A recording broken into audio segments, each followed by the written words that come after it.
Dito naman sa user management, dito nga makikita yung mga user. Yan. Dito, ay mga role nila, medtech, doctor, staff doctor, yan. Itong naka-highlight na to, ito ibig sabihin indication na siya yung login sa time na to. Yan.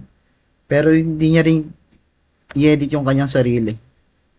Yan, mga naka-disable. Yung pwede niya i-edit is yung mas mababa sa kanya, which is si staff. Baka tayo sa setup. View position. Ayan, dito na nga yung nakikita natin kanina sa may request form sa may add patients. Ayan, yung mga physicians na to, yung kung ano siya, kung medtech ba, nurse, or what. Ayan. Andito nakalagay yung age role niya, license and contact. And punta tayo dito sa reports. Ayan. Meron kami yung report dashboard dito na kung saan makita yung sales last 6 months. Ayan, basta gumagana siya as sa So, dito muna, pakita mo natin to. May mga data analytics kami pagdating sa ganyan. So, viewin muna natin yung view report. Ito nga yung mga makikita natin, yung reports, yung mga income sa bawat test na yun. So, search natin yung clinical chemistry. Ayan. Wala siyang kinita ngayong ano na to. So, ganyan lang siya nag-work.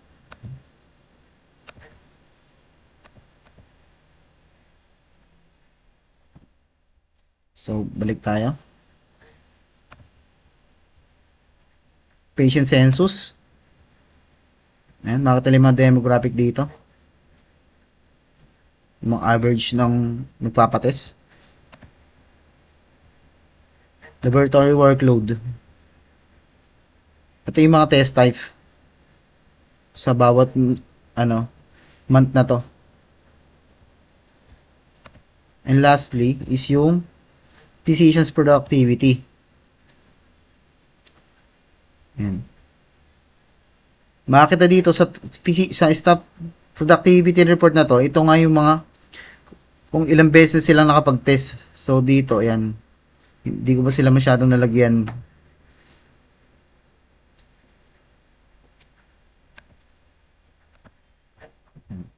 So, punta naman tayo sa doctor na role.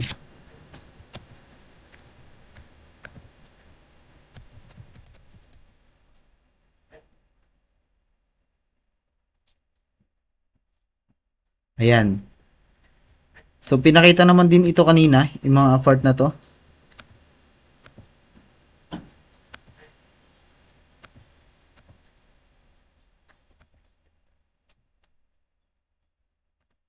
Ayan. Napapansin nyo siguro dito sa sidebar, nagkaroon dito ulit ng panibagong button, si Medtech Request.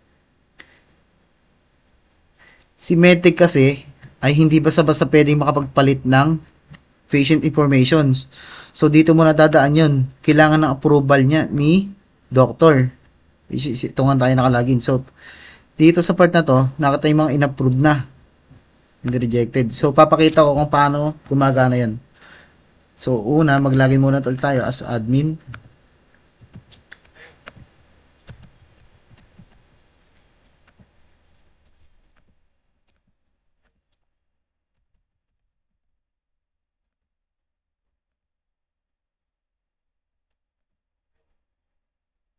Mag-edit tayo. Ito kung nagawin natin 10 gel. Okay na yan para mapakita natin. So, mililito ditong modal na kung saan kailangan nga daw ng approval required. So, ayan. Click lang natin understood na to. So, punta tayo sa doctor side. Kung makita natin request ni admin, ni Medtech rather.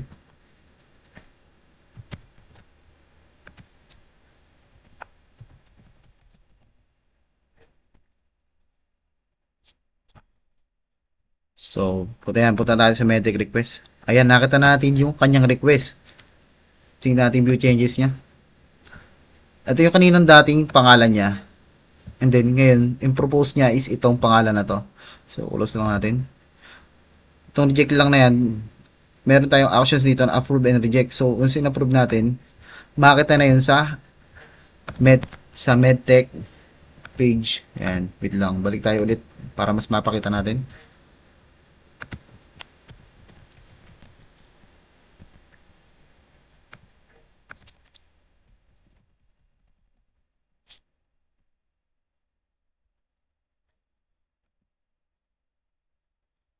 Ayan, nakita natin yung kanyang request approved. Napalitan na nga. Yung dating 10 Gelivers, naging 10 gel na lang. Gano'n lang siya nagwo-work. Yan, napalitan no. So, balik tayo sa doctor na ulit.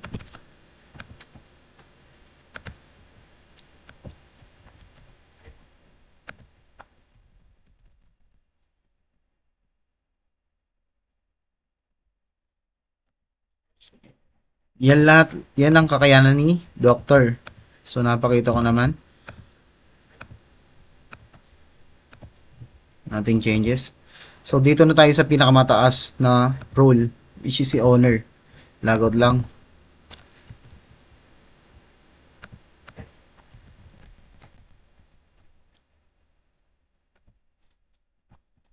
Yan, nakalagi na tayo as owner. So, nakita nyo dito sa may sidebar na to, napalitan yung kanyang color. Indication na, ito siya na yung pinakamataas na role sa lahat ng roles na yun. So, dito. Wala naman nagbago dyan kasi ilang naman mga naka-display. And, syempre, pagka owner, dapat lahat, wala na siyang restriction. Lahat ng pwede niyang gawin sa system ay magagawa na niya. Ang pinagkaiba lang dito kay Honor, yung pinakakakayanan niya, siya lang yung merong kakayanan. Ito nga ang Honor Tools. Honor Tools na to, meron ditong button na System Audit and Database Backup. So, simulan mo natin sa Database Backup. Ayun, once na-click mo yung Database Backup, may magpapakita sa yung reminder na every 1 week or 7 days, dapat mag-create yung backup. So, may mga button kami dito, may mga choices kami dito na create new backup, auto backup, and attach file. Once nag-create new backup ka, ito yung manual, and then auto backup, pipindutin mo na lang. Tapos, meron kami attach file dito. Yan. Pwede mong remind yung letter and dismiss for 7 days. So, kung nawala naman yung model na yon, meron naman din dito yung clickable nga ba naman. So, yan. Ganyan yung papakita yung backup natin, database backup natin. So, dito sa database backup table, mayroong mga color dito na kung saan, yung green, ito yung ibig sabihin latest. And then, itong mga yellow naman, ito yung mga mid part na pagkaka-backup mo. And then, yung latest, yung pinaka dulo, itong nakalagay nga na red, yung oldest, kung saan, ito yung mga lumang-luma na dati pong ginawang backup. So, create tayo yung backup. So, yun. Okay na. Napalitan na, ayun o. December 2. So, back tayo sa Honor Tools. Dito naman tayo sa System Audit. Ito yung pinaka-techy part ng system na to. So, dito makakita sa access log kung sino yung mga nag-access na users.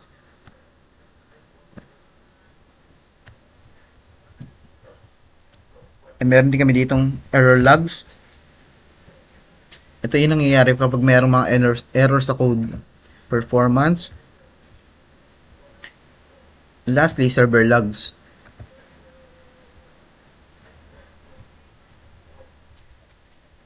Yan yung pinakakayanan ni owner. So, sa ano nga pala na to, once na itong system na to, kapag walang gumagamit sa loob ng 5 minutes, kusa siyang mag-auto logout. So, pag hinintay natin, medyo matagal pa yun. So, sinabi ko na lang. Ayan. Dito sa header niya, yung makita nyo na to na part na to, meron dito nakalagay na edit profile, add users, and logout. Sa edit user, yan, papalit profile information and change password mo lang. And then, sa add user, ito na nga yung pinakakayanan niya lahat. Kahit ano, pwede niyang i-add kung sino yung pwedeng gumamit ng system na to. Kahit anong part. So, natin na. So, yun lang. Thank you guys.